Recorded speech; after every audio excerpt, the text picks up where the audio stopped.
Thanks for the intro. Yeah, Scarborough's a lovely place. Obviously, not a place to be in the last couple of weeks with what were we, the fifth highest? That was the fifth highest rates. It looks like it's on the come down now, so that's good. But yeah, my name's John Kelly. I'm head of data and intelligence at North Yorkshire County Council. So got a large team here. My team's responsible for the production of all data assets across the county. We do all of the stat returns. We do all of the social care work and activity. And obviously this year, we've been knee deep in providing support for COVID response. That's pretty much what I want to talk about, because as part of that, we built a product that helps us make some decisions around it. It does use open data, and it also feeds some communication activities too. So if I share my screen and talk you through it, bear with me. Okay, let me just reduce the size of that there.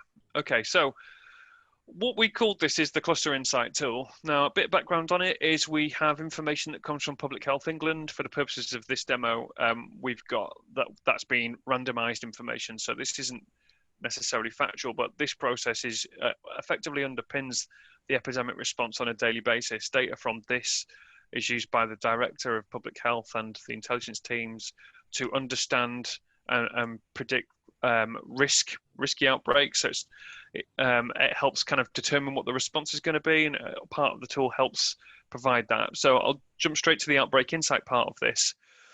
What you're seeing here is boundaries around all of the positive outbreaks that are currently active in North Yorkshire. As I said before, this isn't an accurate reflection because this is based on randomized data, but there is a view very much like this that's being used now live to understand and track all of the current active clusters of outbreaks.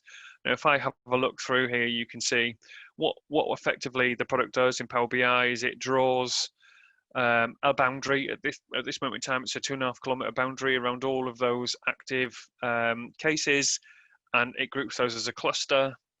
It allows me to go right down to 50 meters. Sorry, no, it's 500 meters, not 50 meters. So I can redraw that. Obviously, those clusters get a lot smaller, but you can see, perhaps unsurprisingly, around some of the large conurbations like Harrogate, there's still a reasonably large cluster of cases.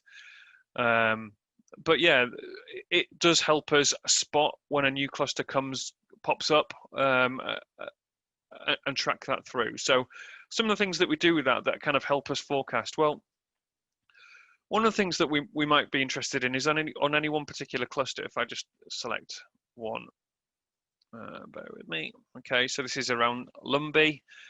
I might want to see, well, what issues or what's the demographics look like within that cluster. Obviously, we know some things about COVID transmission, who it's more likely to affect, some of the risk factors that are more likely at play. So what the model does is it understands where that clusters are and separates those by the LSOAs underneath them.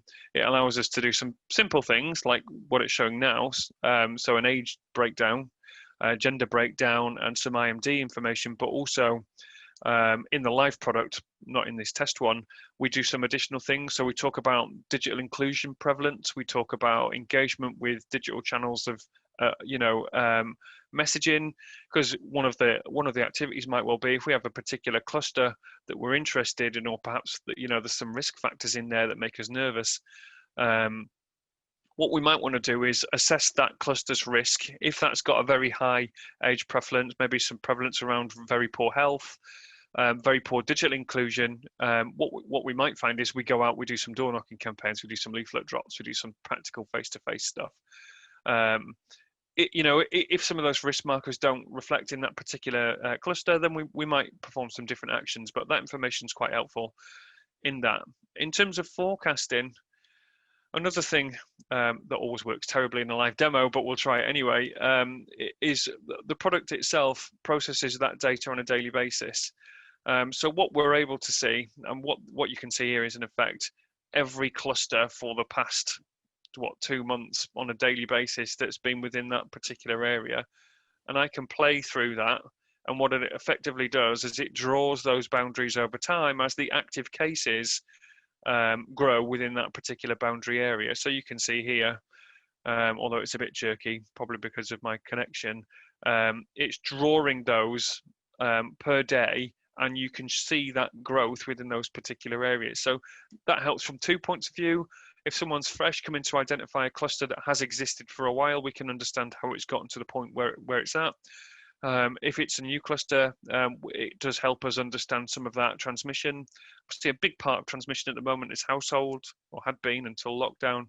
Household is by far one of the biggest causes of that kind of what they call background transmission. I wouldn't pretend to be an epidemiologist, but there are obviously other areas of transmission, but this helps kind of pick that up. So in terms of forecasting, it really gives those public health consultants the right kind of ingredients to make some of those decisions, and all of that's quite helpful. And the last part about this tool that's probably worthwhile mentioning in this conversation is context. So basically what context does is very similar to the other two, where we're looking now specifically about some of the factors that are relevant in that cluster. It's showing me here what some of those cases are. And I've just put a white box over this, crudely hiding some of those indicators. But what I'm able to do is say, okay, within that cluster, within those point types, I can actually draw some open data about CQC locations, how many hospitals are in that area, or more importantly, how many care homes, and open services for adult social care. So I can also plot in there, how many people are receiving services, adaptations, all of that sort of stuff. So I can say, well, show me all of the has services in that particular cluster. The live product goes another step further and starts to propose some calculations around, some of those services that we know maybe indicate someone being more vulnerable.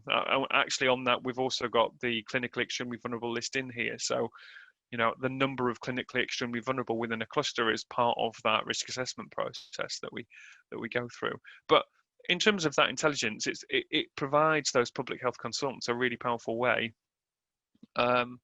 of responding to COVID and actually doing things that they would normally have been able to do, but because it kind of offloads a lot of the legwork to an automated process, it means that consultants and public health professionals are able to focus on response rather than building evidence bases or that epidemiological background of a particular cluster or outbreak.